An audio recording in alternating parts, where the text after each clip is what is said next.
We appreciate you joining us on Valley News Live as we glide through the 10 o'clock hour. It's very quiet, albeit a cool night here in the valley, the lower left-hand or right-hand corner of your screen, rather, showing we're below freezing out there. And here's a look at Hector. 30 degrees there, 32 at Moorheads Airport. Light wind from the east-northeast, under 10 miles per hour. And this is kind of a cool view from space. Now, the last 4 weekends, we've had bouts, or last 4 weeks, I should say, with wintry weather. A few blizzards out to the west, ice storm out to the west, knocking power out, still without power. And you can see where the snow continues to lie on the ground. This past weekend, we got over 18 inches in some spots along the state border with Montana.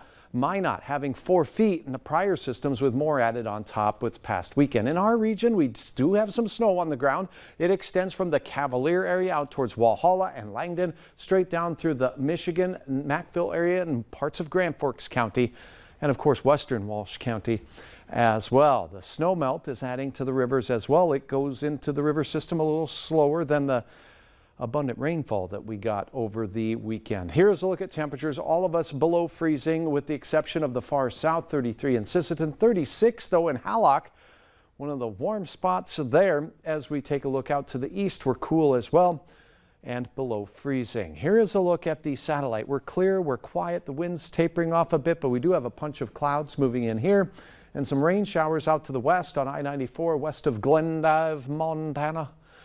That's heading our way, and we'll show you your hour-by-hour forecast. That'll impact that morning commute for some as we set things into motion. You see the clouds building in and a chance of some snow showers along the South Dakota border. I don't think we'll see much in the way of accumulation. We may have a slippery spot or two, thanks again to temperatures below freezing. Any wet roads will quickly become frosty and slippery, so watch for that. Sunshine east, clouds south and west. Now, as we go through the midday hours, things quiet down. The wind, though, will maintain that southeasterly flow, and it could be strong through the early half of the day before dying off in the afternoon, when temperatures will feel fantastic compared to recent standards. Your average high in Fargo, 60 degrees. We'll be in the mid and upper 40s briefly. We will be near 50 degrees along the international border. All in all, not a bad day out there. A few high clouds drifting in late on your Wednesday. In Fargo, summarizing your forecast, 28 to start. Clouds and wind that will be gusty through the first half of the day. In the afternoon, tapering off a little, but still 15 to 25 miles per hour. Peaks of sunshine and temperatures in the mid and even briefly upper 40s.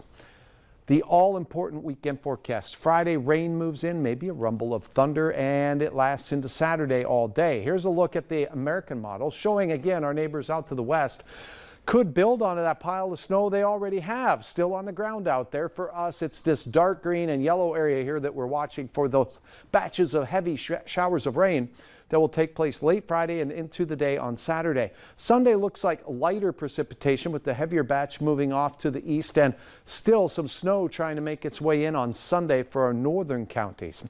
Rain potential on the American model shows the heaviest from central North Dakota into northeast North Dakota. That would be pretty good for places like Crookston or places like Roseau County.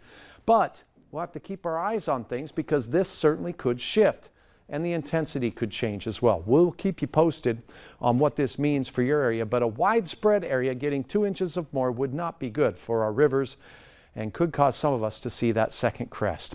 Here's a look at that Pembina River rising. It's also getting quite high up there in northeast North Dakota. 47 with a sprinkle or two on Thursday. Friday, the main event begins in the late part of the day with moderate to heavy rain showers overnight, lasting through the day on Saturday. Not all day and not everywhere.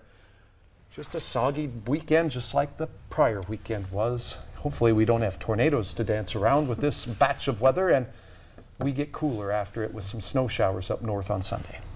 We're due to get a good break eventually, I think. August is coming, yes. Thanks, Hutch.